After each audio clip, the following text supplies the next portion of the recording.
I don't know much you know what a tariff is. But it's like if you're going to export something, or if you're going to send something to a next country, then put a tariff on it where you have to pay for coming out of the country. Well, Donald Trump has said, what you know, he said, I call China 100% tariff.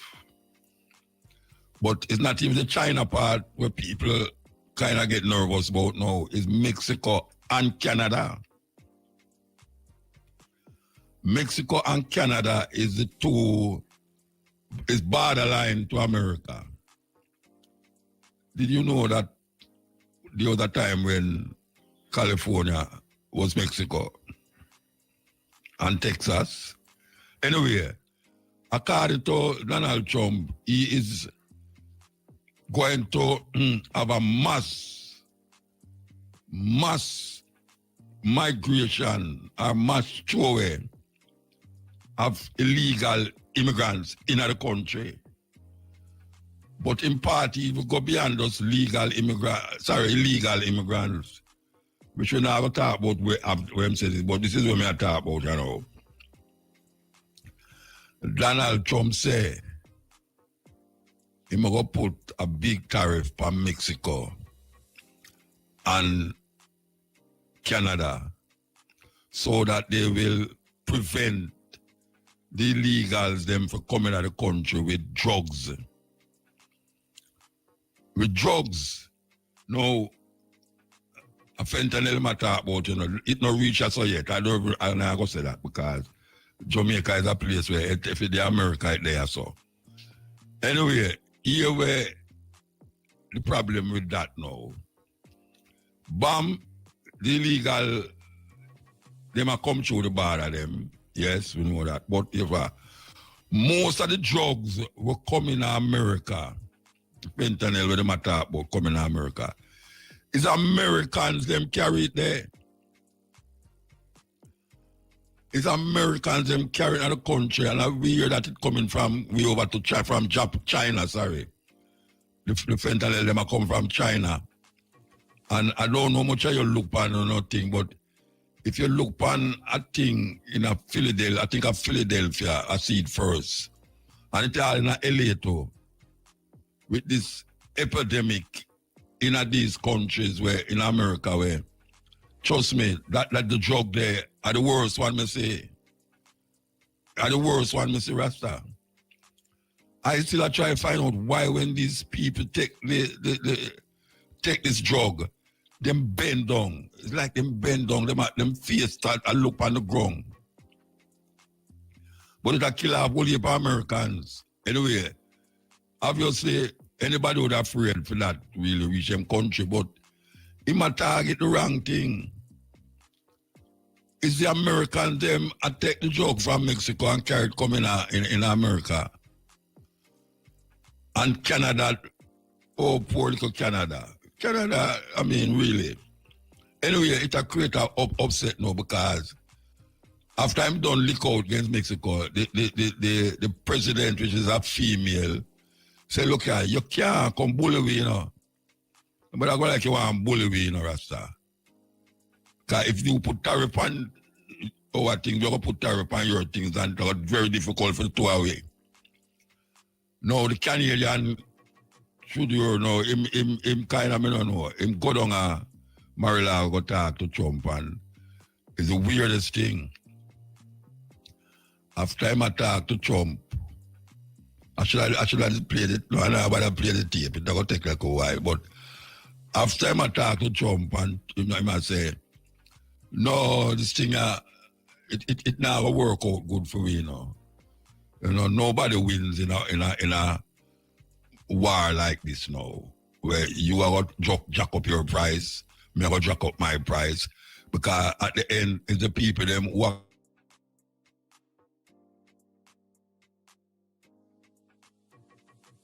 consume the thing America import from Canada, and also vice versa. Well, Trump say, what you know? I don't care what you want to say, you know, because if you can't stop it, just we will annex. I don't know much people know the meaning of annex now, because annex is like when a person now or a group of people decide say them are gonna take over your things and control it and make you become a part of them. Well, Donald Trump tell the president, the prime minister of Canada, say, look here, if you can't control the border, we might have to go turn Canada in the 51st state of America. You hear me say? The man had threatened the next prime minister, you know, say, look here, if you can't control it, we're going to make Canada become the 51st state of America. And if you want to stay on, you can be the governor. You can be the governor of that state. And I'm talking about we're going to divide Canada into two. One going to be Republican. No, it's a joke thing. It's a, well, I want to think it's a joke thing. But it's not a joke thing when you stand up in front of a president and his country and tell him, say, you want to take one country and make it become the 51st state of America. It's a serious thing. The Canadian people, them begs. As a matter of fact, them begs with them prime minister for really go down, they're going to make the man angle him that way there. It's all over all of the different news places them are carried. It's a terrible thing. No, him say, after the woman, after the prime minister of Mexico, the prime minister of Mexico decides, look here, watch you now, Trump. You can't come bully me, you know. Because if you put something on our things, we are going to put something on your things. And then it's a war, nobody winning one of them war there. The man, he thought back now and said, watch out. A long time I said, you know, about a year and a half ago, them said, you know, so them want bomb. Them go bomb Mexico, you know. Them go bomb Mexico, forget you that the juggler, them and all them something there. But it's next door you talk about, you know, that is like Russia and Ukraine. Ukraine the next door Russia, you know, and Russia bomb Ukraine. And Ukraine a bomb Russia now. Now, him a say, him a go bomb Mexico. Then with Mexico, you think Mexico stand up there and do it. May I tell you, this brother, you know, easy. We are talking about Donald Trump and him fight, well, starting a fight with him two nearest neighbors them, Canada and Mexico. Well, the woman look like she not back down. We are talking about the Mexican Prime Minister, she not back down. While, well, I am told that the reason, well, that is why I'm told that the reason why Trudeau go down to Mar-a-Lago go visit him is because Canada don't allow criminals to come into them country. Can you imagine that? A president get charged with rape, get charged with this, with that, and the man is a president, and then him elect peer criminal again in our party, in our government. Anyway, him a promise, him a go say, him a go bomb. I'm going to send Joan down to Mexico, forget you that the cartel, them bomb out the whole of them. I don't know how people look on them things there. I say, well, I'm just going to say it, but given who him is, I don't think him just going to say it, you know. Because right now, him have all of the, him have NATO in this, because, you know, him say, I'm going to draw out America to NATO. Him have the Russian, them, I try to figure out which part him there. If him there on Putin's side or Kalinski's side. And all of them start to get nervous now about this tariff thing. So everybody are prepared now for the worst. They are prepared for the worst. And the farmers, them especially in America, is worrying because what now a whole heap of the immigrant them were in America is foreign, is illegal aliens, according to them. And if you move the workforce there, them white people they now go do them job, they go pick strawberry and pick this and pick that. Them not going to do that. You know, see it? So, right, so that I'll get leak. That I'll get leak. But apparently him not care. Him say I'm going to lick China hard. China say, okay, what we are going to know, which part of brick, how much I want to hear about brick, but we talk about brick one heap of time. A group of countries, like the B stand for Brazil, the R stand for Russia, the I is India, and the C is China, and then you have South Africa. And now you have a whole heap of ones that China and Palestine, just like you have NATO. You have NATO with a whole heap of them kind of country where you have no BRICS. Well, you know, BRICS is a different kettle of fish now. Because China decides, say, all right, here we're going to do. We're going to stop export certain things in America, where America can't do without certain things from China. We're talking about like even on the car, them, the parts, the car and technology and all them, something there. So it's a big problem. So BRICS now, I gather up all them, the member them and I say, look here, it's long time America I wring the neck of people when them buy goods and then you have to have American dollar, which is this is the problem about they know. You have to, if you go buy things are foreign, Jamaican dollar can't buy nothing foreign. You have to get American dollar and send it go over there go get your thing. That is how the thing gets so costly. Because you have to change American dollar. Change Jamaican dollar to get American dollar. And it's buy it, so it costs you. Well, these nations, I say, look here, we have one of the largest percentage in terms of population of people who do business. So here we're going to shift from the US dollar and start do business in a gold or something else other than the US dollar. And them intention now is to weaken the US dollar. Because if all of them countries there don't want US dollar, and them will take the currency where them get, obviously American dollar will go down. And that is the intention of this BRICS. This BRICS organization as opposed to NATO organization. So right, so now you have a little friction, no little, big friction going on now. Russia is the head. Well, I know them the head still, but them is the one, the main one we enter here about BRICS Russia here about. But Brazil is the one where I call the shots in terms of the US dollar them. Them I say, watch out. Brazil I say, watch out. We have a whole heap of things I export and I import. Every time we are going to export them, we have to get US dollar. We have to take US dollar, we have to give them US dollar. No. So they want to make the US dollar be null and void in terms of world transaction as it deals with goods and services. And that is a big problem. That not going to only affect the one them who's doing this thing, but it going to affect Jamaica too. Yes, it will affect Jamaica big time if these BRIC nations decide, say, them not take US dollar. It are no trading with nothing. Them want other things. So we see what happen. So we they talk about this thing where Donald Trump create havoc all over the world with him announcements them about where I'm going to do and where him not do. And people seem to attack like say, him just attack them things there.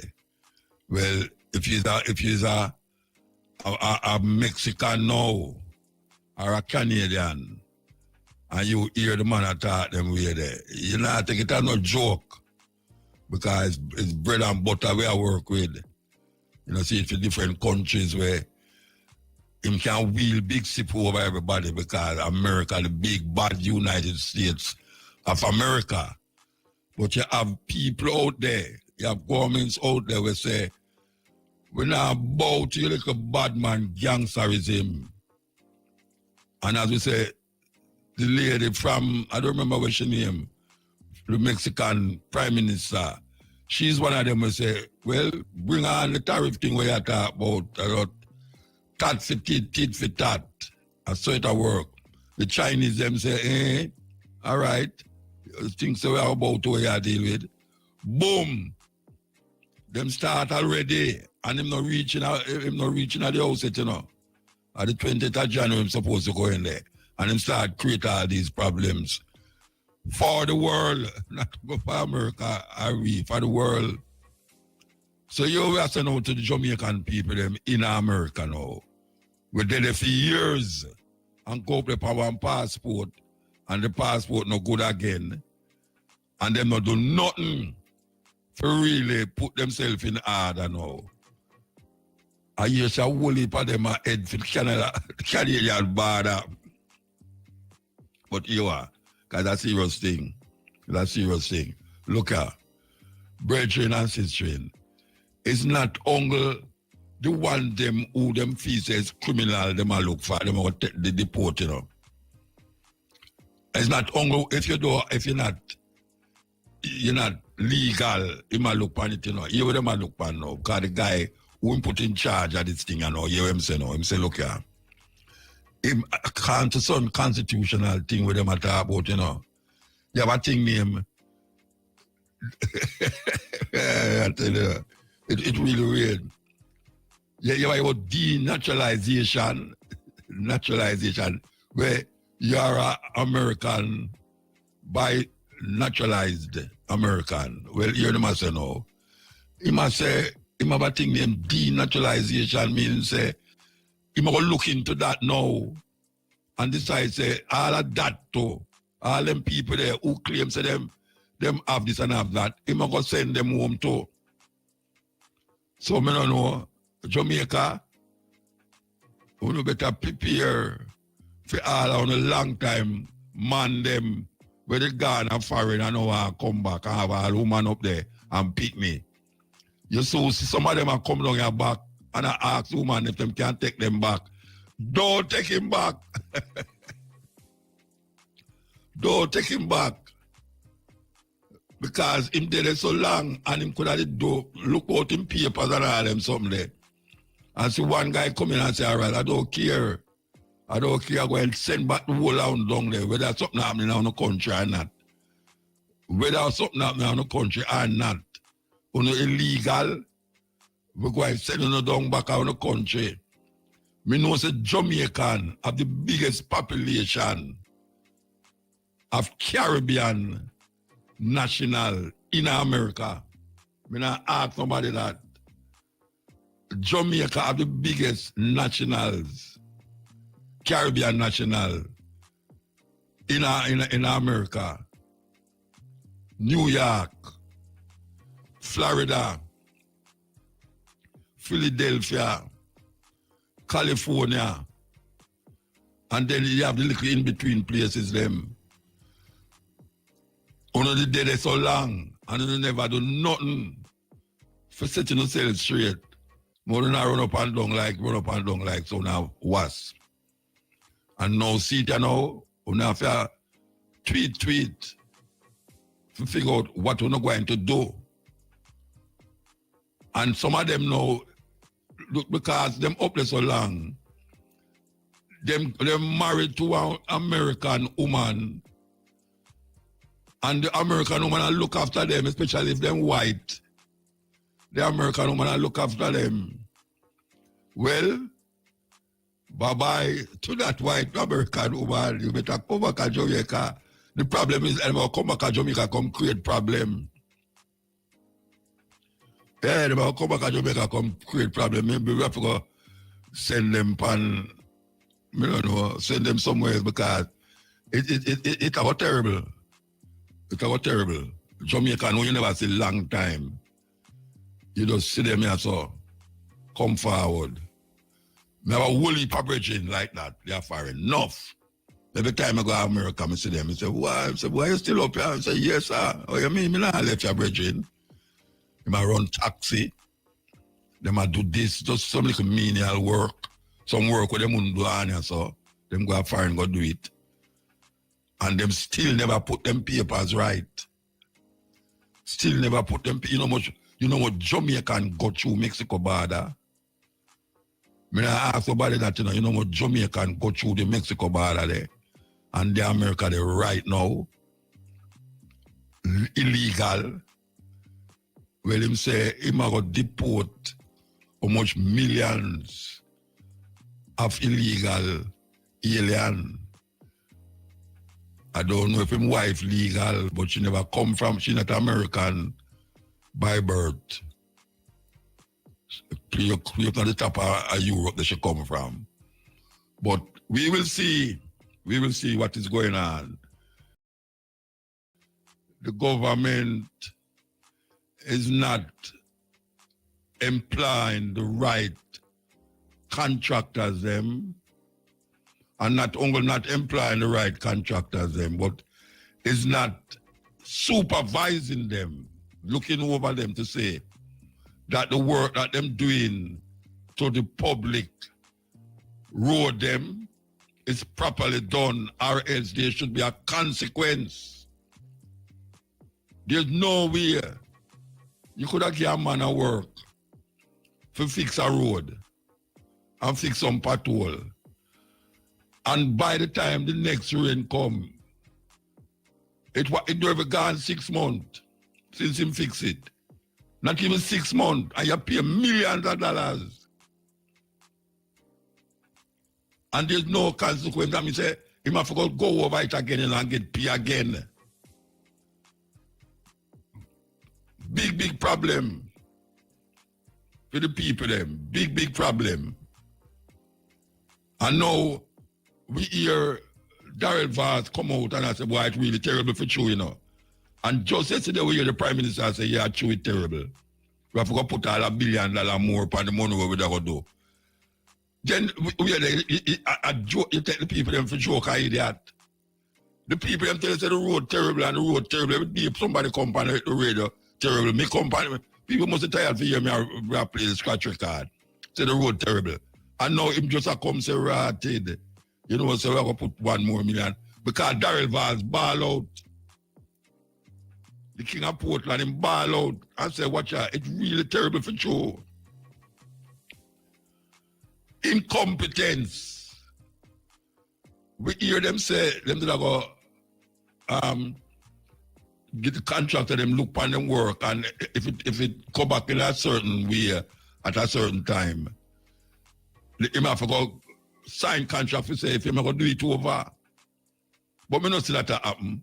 I have a hole in front of my yard, long at the bottom. Main road. If you go Portland, if you go Lawrence Tavern, you have to pass a hole there. And trust me, that hole there one time they dig out to the point where you could have looked under the road in the river.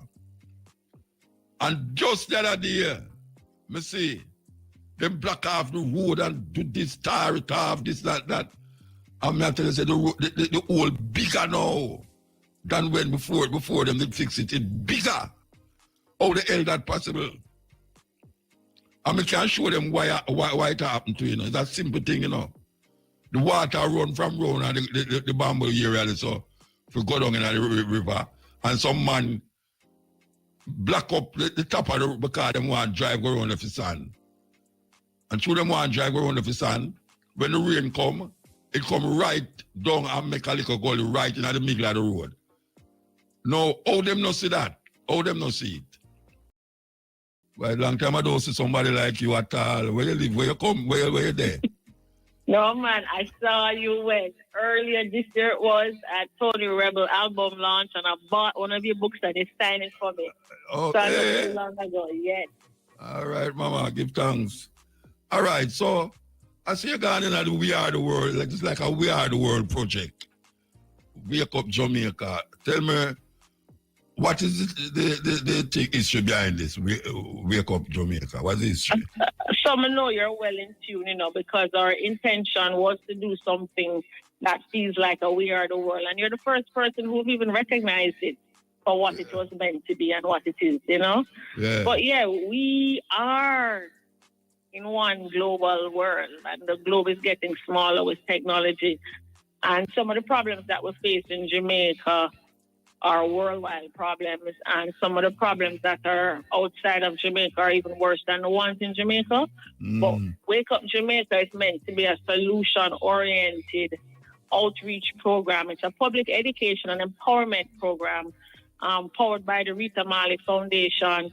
And our aim is to increase Jamaicans' awareness of our role and responsibility to contribute to the development of ourselves, like actually participate in the development of who we are meant to be as a people and actualize our potential, but not just for ourselves, but for our family, contribute to the communities that we're in, and by extension, contribute to the development of Jamaica at large. All right, so the song, all right, I know when them do, because we also did a project when the family there in Ethiopia right. years ago. All right. Usually when you do a project like this, it's to get funds for help the people them. This music, you know, you intend to sell enough to really make a dent, to get the money, or you just make it to be aware, make the people them aware?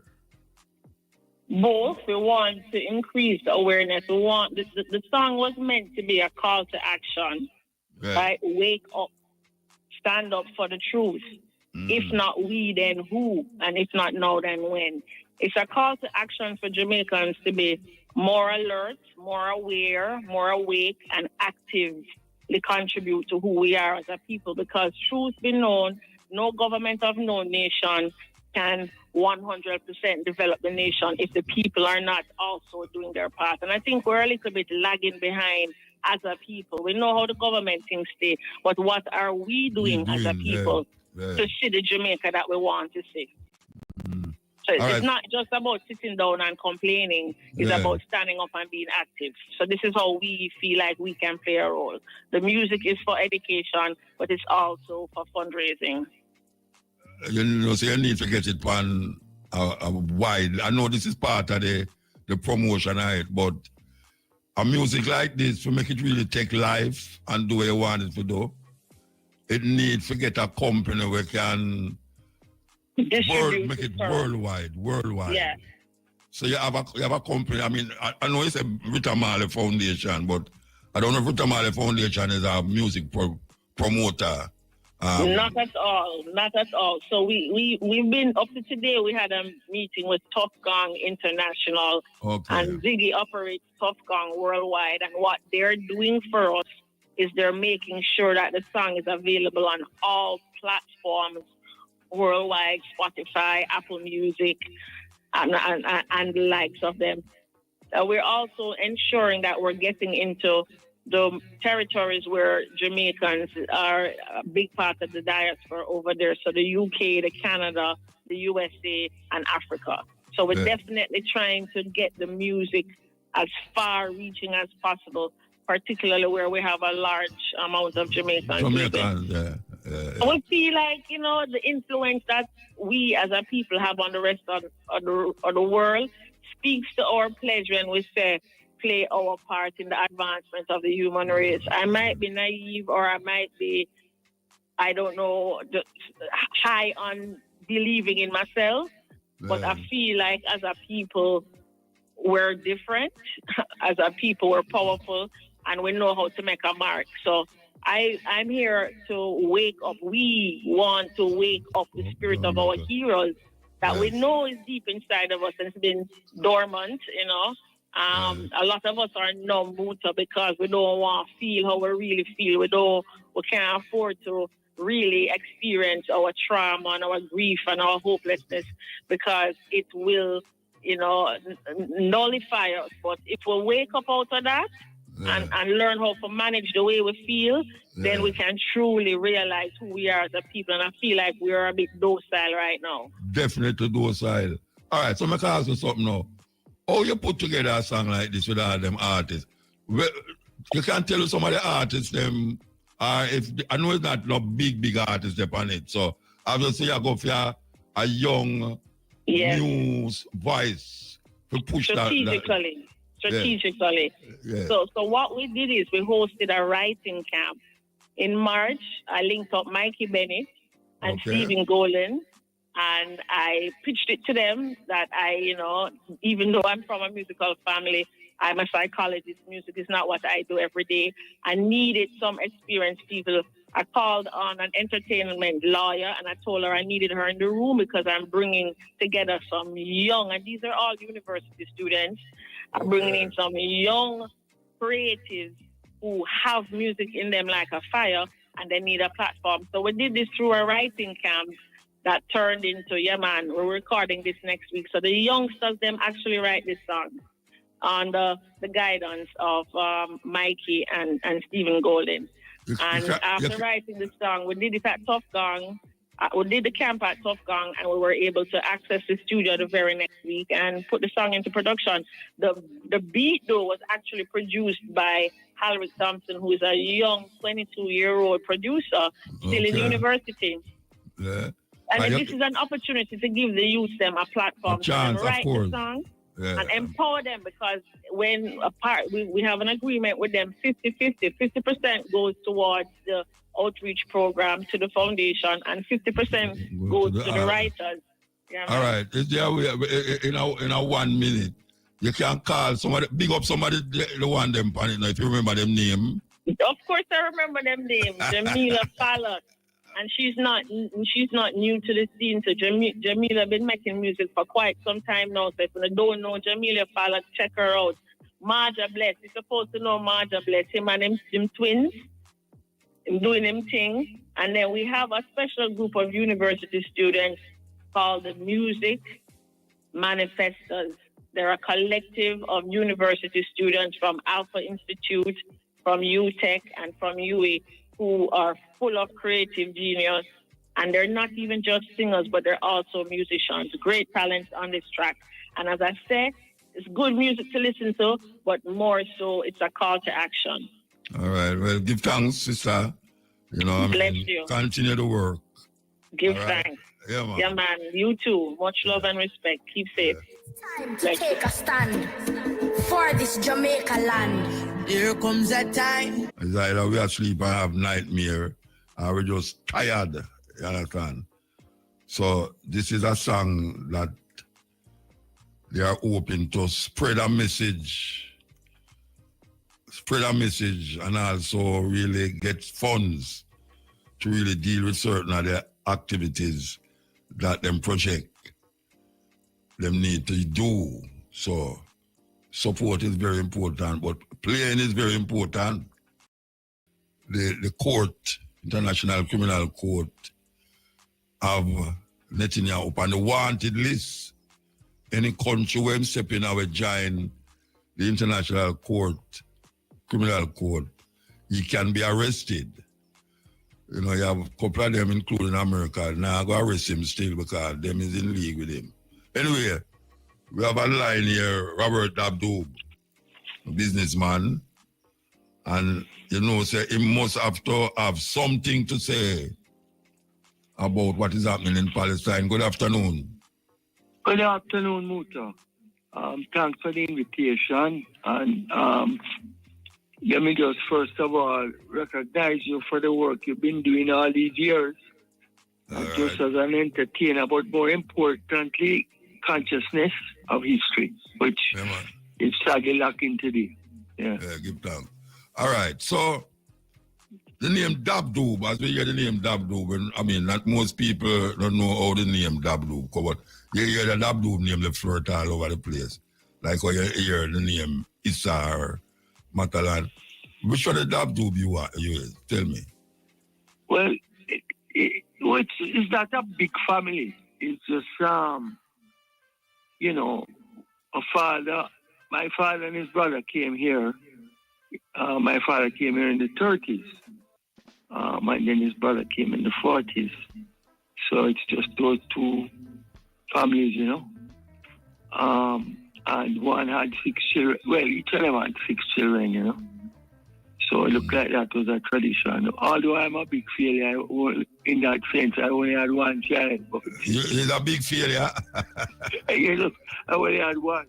But, my excuses are going for quality, not quantity. Yeah. All right, so where they came from? I would not mind 6, but, Yeah. That's life. You happy with what you get. Yeah. Where they came from? Actually, my dad came from Bethlehem. He was, were Christians. He was born in Bethlehem. And the family house was right in front of the Church of the Nativity where Christ was born. Yes. So, and my mom's family, my mom was born in the Dominican Republic, but her father and mother was also from Bethlehem, Palestine. So that's why I'm so familiar with the history there, you know. All right. Make we start from a little beginning part now. This war between the Israelis and the Palestinians, well, them says Gaza is a Hamas them a fight against. But we say more people are dead who's Palestinian than Hamas. So I wonder what is happening. All right. What is it that's, I'm not going to say started, but the origin of this Palestine, Jewish Palestine, Jewish Palestine, why is it here so pronounced? Why is it so much people now have to recognize what is taking place? Well, I think there's a couple of things. One is the extent of this genocide. It's shaking the world and brought attention to it. And as Miyamati says, it's the first televised and social media covered genocide in the world. First we hear genocide. About these things, but we never see it. Yeah, like we see it now. And the other thing that I think is shocking the people is how the Western, so-called Western world, the leaders of civilization, according to them, how they have just turned a blind eye to it, and in fact supported it. Yes, of course. You know, with crying for peace, but sending arms and all bombs, that. You asked about the history of it. In the 80s, a man called Herzl came up with the concept of having a home for Jews. And he was European. Now, in Palestine itself, which was under the Turks, and then under the British after the war, there were Jews, Muslims, and Christians like ourselves. Yeah. The majority were Muslims, then Christians, and a small percentage, maybe 3 or 4%, were Jews. Those people got along well, contrary to all the lies and things you hear about centuries of conflict. Nothing goes so. They got along very well. And other Christians, I can tell you, I have great respect for the Muslims. That, of course, you have in any race or in any religion, you could have nuts. But they're not following the religious teachings, you know. So the funny thing now is that they push this Zionist, that's what they call the Zionist group. And people have to differentiate between Zionism and Judaism. Although the people were Jews who started Zionism, a home for Jews, a lot of them didn't go to synagogue and didn't partake in the Jewish religion. And that is the whole trick of the thing. Yet they claim that the land was given to them 3,000 years ago by God, as it said, according to them in the Bible. Now, I find that very strange. If you don't believe in the religion, or you can quote the Bible, but you know the old saying, even the devil quotes scriptures. And they have sold this concept that God gave them the land. And you always hear that they are God's chosen people. Now, I know a lot of Jews. The majority of Jews I know don't agree with this genocide. Absolutely don't. And reject Zionism. But they, like most people, are afraid to speak out. But don't a whole heap of them who call themselves Jews no. Don't is Russia them come from and Germany? Well, I was coming to that. And that's why I told you the Jews in in the state, in original Jews in Palestine. There was no problem with those people, and they are called Semitic. Yeah. The Jews in Europe who formed this idea, basically it's a colony they were going to form. Colonization. That's the whole concept again. That they're going to take the land. You're going to hear that there was nothing there, it was desert. Rubbish. I have photos, I have, the films of how developed it was in those days. So there is the irony of it. First of all, if you believe in God, how can you believe in God, a God that says there are chosen people and he gives them that land? So what happened to the rest of the people in the world? We are not chosen. We are leftovers. We are but you follow what I'm saying? Yeah, Mr. Dabdo, the Bible actually said that, that God said them are the chosen people. Yes. Well, I don't believe in that. I'm sorry, I don't believe in that. Well, I don't believe in that, but I tell you, God said that is their interpretation of it, you see, because I can't believe that God supports apartheid. If I believe that God wants people are chosen over another, then he's an apartheid God. And that I cannot accept. So, we move on from there. So then these groups started to fund, influence, actually went to Hitler first, believe it or not, to give them land, and they would support him in the war. And Hitler offered them, I think it was Uganda and Madagascar, yes. Madagascar and Uganda at one stage. But they wanted Palestine. And he said it was too complicated to give them Palestine. So they went, and in 1918, well, this was after, but in 1918, before that, they had signed the Balfour, they had gotten England to sign the Balfour Declaration, which allowed for Jews to go and live there in Palestine, which the British, and British history of colonization, they destroy everywhere or rob everywhere they live. They control, and promised them that they could live there. So the Jews sent gangs in, and there were some very famous gangs, the Ergon gang, a number of them that started to terrorize the people.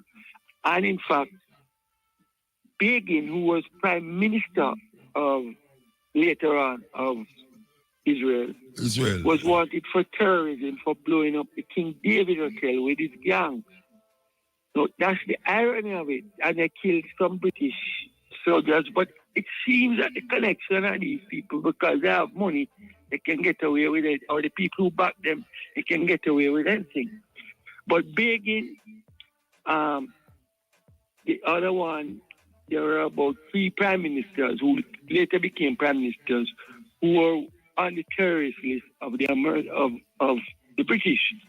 I jokingly told a Zionist person I was talking to one time, it seemed that when he was accusing the Palestinians of terrorism, I said, but it seemed that the qualification to be a prime minister of Israel in the early days was to be a terrorist. Because so many of your prime ministers were on the wanted list.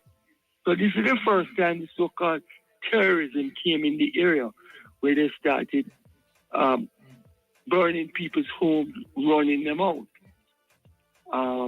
And then, of course, the State of Israel was formed in 1948. Again with that backing, recognized by the UN. And there was the famous NABCA, if you have heard of it, where 750,000 Palestinians were run out by force, by same kind of method they are using now in Gaza. That is with the help of the British. That's the help of the British, with the British law. The British officially was against it, but they turned a blind eye.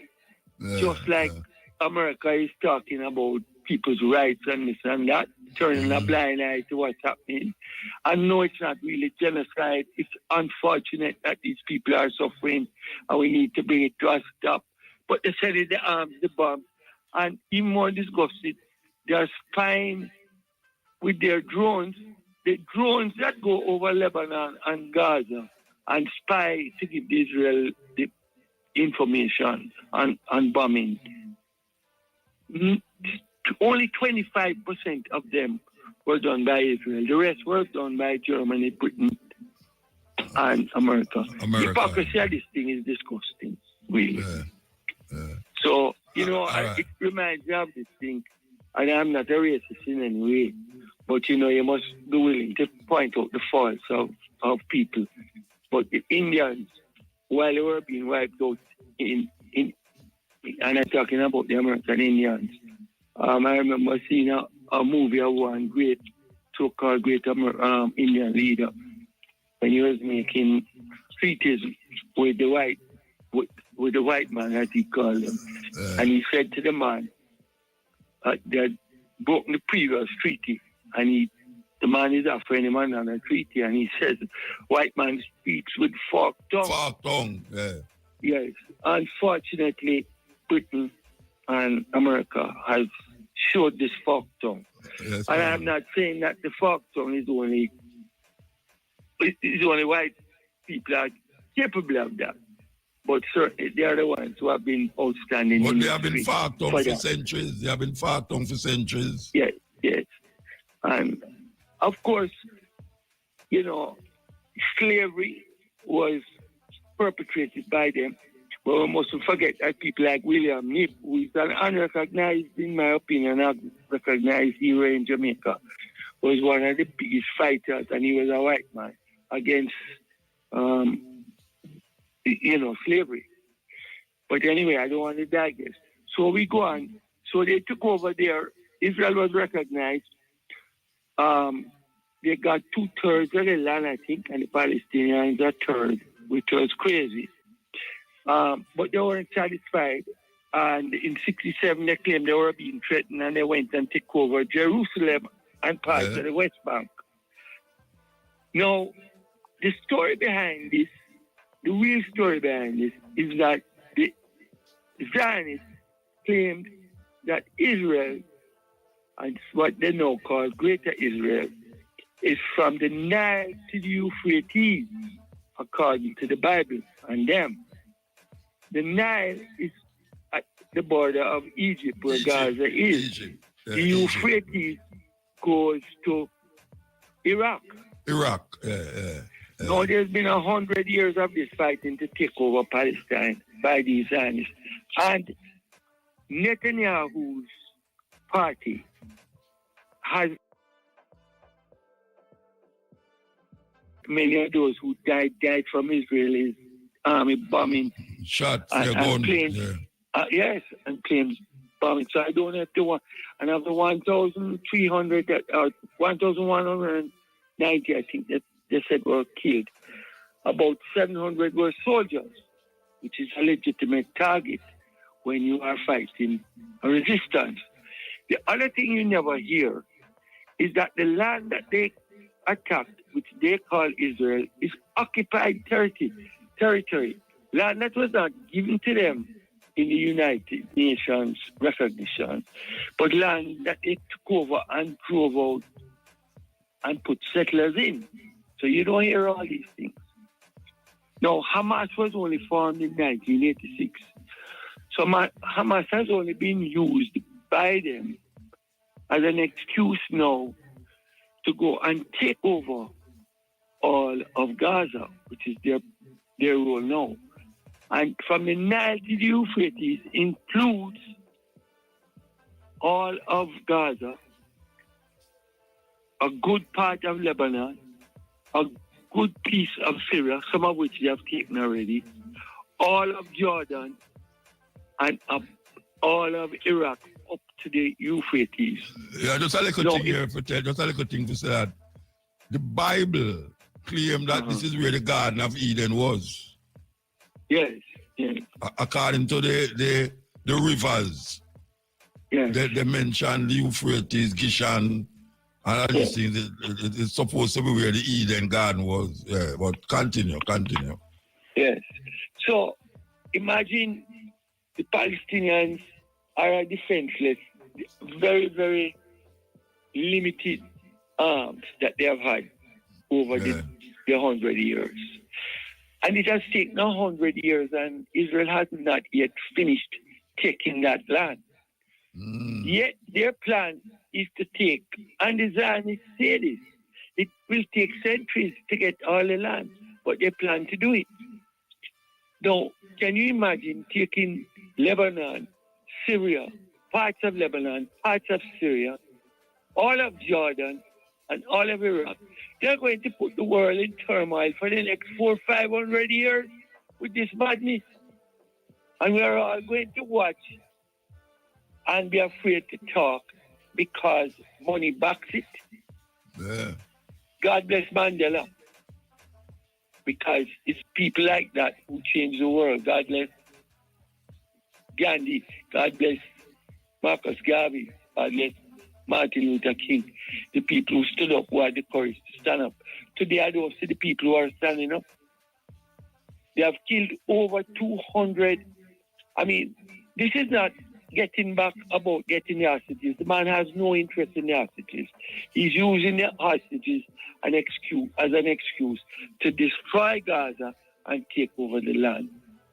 They have already destroyed 90% of the homes in Gaza. 90%. They have destroyed over 820 schools, which is over 90%. They have destroyed or severely damaged all 16 universities. There's been no education lessons in Gaza in either the schools or the universities. All the universities are closed. I mean, this is madness. And you blame it that you're searching for Hamas. All you have to say that Hamas was there and you can go blow up the place, the hospitals. All of the 36 hospitals have been attacked or demolished. I mean, it is crazy. The people who go and live in tents, they're bombing the tents. Yeah. The doctors were taken out, and I don't know if you heard of the doctor who was gang raped. I mean, these people are sick. They have destroyed the entire roads, water, and sewage system in Gaza. What part of that is looking for Hamas? All right. They killed over 200 journalists. And I must say, more than 200. More than 200. No media people are shouting out about it. But you man, we're not here. Them shout about it, man. I hear about it over more than 200. We have a Jamaica Media Association, and I don't hear one. No, the Jamaica. I just talk about Jamaica now. What do you think should happen? Because, this Prime Minister is very close to the Israeli government. We don't hear them say nothing about, the International Criminal Court decides, say, this man here is a criminal and him should be held if him enter. And we give thanks to South Africa that brought it to the International Criminal Court. Now we know that Jamaica is very connected to Israel. What would be your message to the Jamaican government as it relates to this conflict here? What would be your message? I think it's very simple. Look on the behavior of this Israeli government and tell me if that is what you want to be close to. And what are the consequences to Jamaica to be close to that? I mean, apart from the genocide that they're creating, the kind of evil things they have come up with, blowing up the telephones as they did in Lebanon. So it was a sick thought that you just blow up all these phones. You don't know who it's going to kill. But because you are God's chosen people, you're going to kill your so-called enemy. Everybody over there is your enemy. It reminds me of they blame every single country. They have called every country anti-Semitic. Every country who stood up anti-Semitic. They have called the UN anti-Semitic. They have called Amnesty International anti-Semitic. They have called International Criminal Court. Everything, all these so-called respected things. They call the ICC anti-Semitic. Yeah. And they call the ICT anti-Semitic.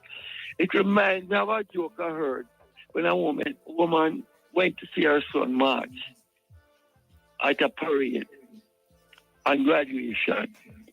And when the troops turned right, all the other 500 troops turned right. Her son turned left. And she turned around to her friends and said, look, my son is the only one who turned the right way. So Israel has an exception with everything. Israel is one of the few countries in the world that does not have banking regulation, banking control. They are not part, they don't have to declare their nuclear arms. They're not part of the ICC. They didn't join it. They are always accepted. Now, what is the reason for this? The reason for this is the connection with Wall Street, the banks, and the financial interests in the world. That's the simple reason for it. There has been initially the idea of Israel was a home for Jews, and Zionist Jews who were all not Semitic, by the way, because they don't come from that area.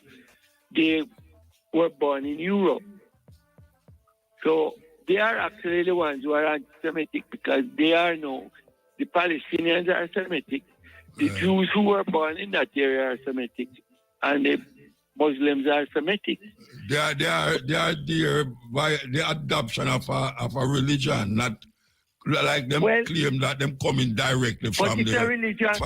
First of all, Netanyahu, if you look at his thing, by his own admission there, he's secular. He doesn't believe in the religion.